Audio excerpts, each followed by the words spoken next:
this is another type of reading question where you are specifically looking for negative information. So you need to find the true answers are the ones which are not true, the ones which are not mentioned in the text, and the ones which are mentioned in the text not true. That's very confusing. Lots of my students making mistakes with this question. Okay, so the first one, it's not stated in the passage that send Debs. What's your answer? Okay, so it's not stated that they are colorfully decorated. Right. So if this one is not stated, then it means that we cannot find it in the text, right? But it also means if you picked up D, it means that A, B, and C are stated in the passage. And can you very quickly try to show me where A is mentioned, that sand dabs are a type of flatfish? That's right, that's right. They clearly say here that sand dabs are members of the flatfish family. So this is a type of flatfish. Perfect. What about B? Are in the same family as flounders. That's right. And we see a comma here and another comma here. So these are basically brackets. They are together. They're together part of the family. Perfect. And what about have evolved? Lots of my students pick C as the right answer. They think it's C. That's right. That's right. So many people don't pay attention to this. The fact that they have an evolutionary advantage means that they have evolved. So basically, all three options, A, B, and C, are mentioned in the first line. Perfect. Perfect. And D is not mentioned. And actually, what can you tell me about colorfully decorated?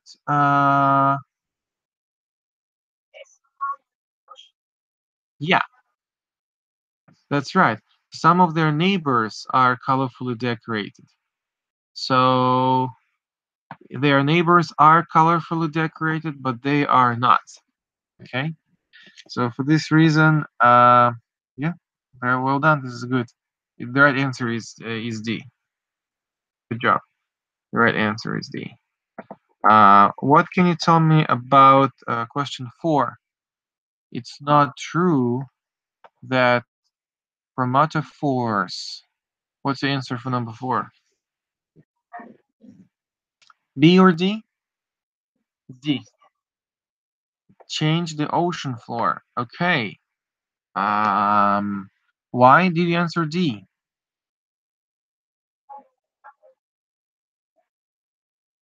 Okay. So if other three are correct, if A and B and C are correct, then for this type of question, they should be mentioned in the text. And I want you to show me this. Just show me where A is mentioned, show me where B is mentioned, show me where C is mentioned, okay? So A, let's start with A. It's not true that, but you believe it's true that chromatophores are skin cells. Where does it say that?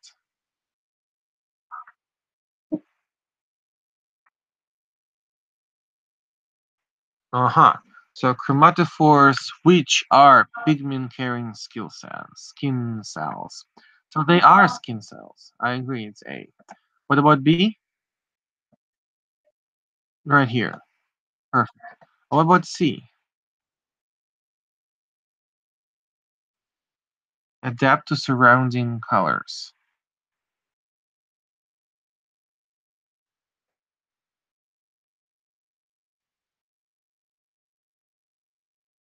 Hmm.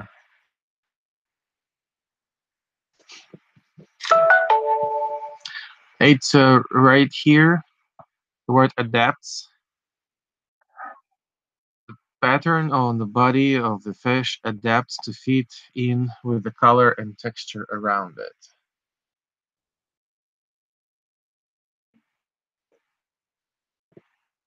That's right. And of course, D is not mentioned. So D is the right answer. And also, D is a very silly and strange statement, because how can a fish skin cells change the ocean floor? Really? They cannot change the ocean floor, right?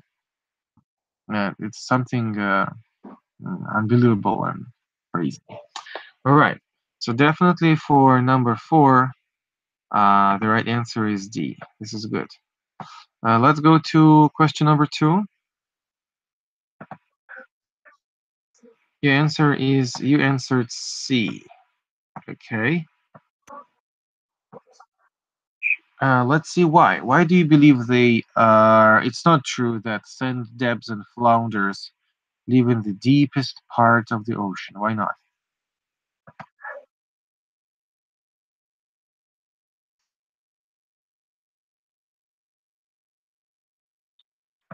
So they're flatfish. Okay, good. So A is mentioned. B,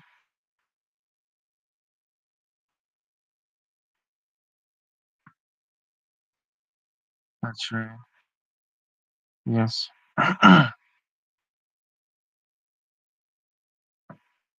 Right here, yes. Okay. And the left one is C, not mentioned. Yeah. And also, Anna, you don't really need to mention to find for this question, you don't need to find all A, B, and D in the text. Because to me, B and C are they exclude each other. They very often for this fish, they either live along the ocean floor or they live in the like they either live along the continental shelf maybe where it's shallow, or they live in the deepest parts of the ocean. So to me, like one of these options should be wrong. Okay, but your strategy is perfect. Yeah, you found three right answers in the text and eliminated them. It's very strange pattern that you need to do on TOEFL for this specific type of question. You find the right answer, you find the true answer, but you don't choose it. You eliminate it because we are looking specifically for a negative answer for something which is not true, not mentioned. Okay. Thank you. What about number five?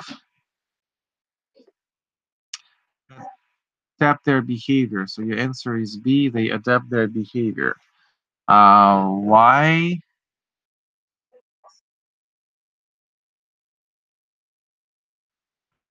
Can you show me the other three options mentioned in the text?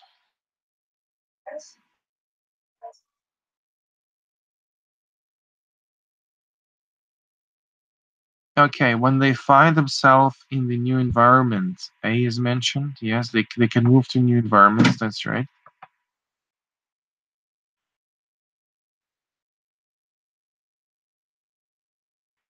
For C, they can change color. Yes. So they fit in with the color and texture around it. Basically, yes, you're very right. So they can change the color of their skin, the texture, but they don't change the behavior. They're doing the same thing all over and over again. So the right answer is B. Good job. And the last question, number three. All of the following are stated about the vision of sand debs and flounders, except that they are. I'm very happy that you're using the strategy very well, and so far all your answers were correct. Let's check your answer for number three. What did you answer for three? Overly sensitive to light.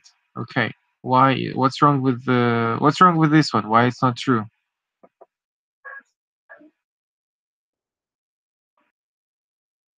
They're able to see colors. Uh, yeah, because they're able to reproduce colors. That's right.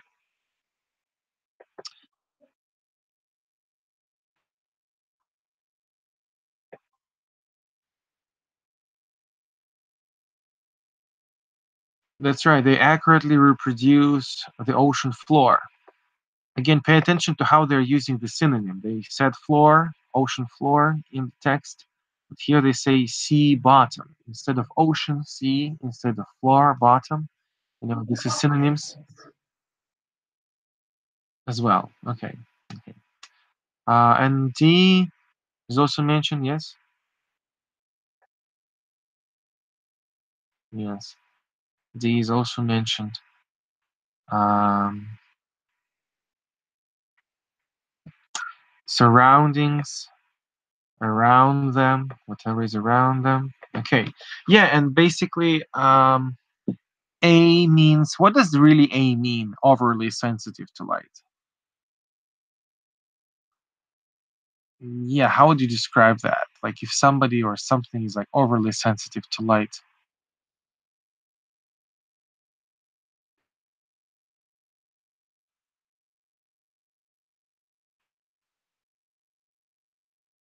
they're not able to see, right?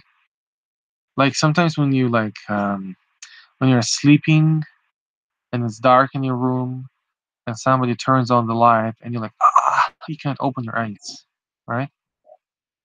So then you're overly sensitive to light. Anna, I'm very impressed. Good job. You're using the right strategy and your score is 100%. You have five correct answers out of five. I'm very impressed. This is a really difficult text. Okay, it's not an easy text. There's a lot of terminology here. All of my students, very often make one or two mistakes in this text. How did you manage to do it all right? What's your secret?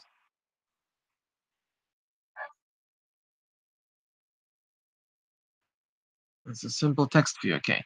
Did you work with a dictionary? Did you translate all the new words? No. Did you spend a lot of time on this text? No. Okay. Well, this is well done. This is a great job. The rest of the exercises in this chapter are your homework. We will check them with you next time. Okay. Keep up doing a great job. Thank you. Thank you. Great job. Really, really, really impressed. Thank you.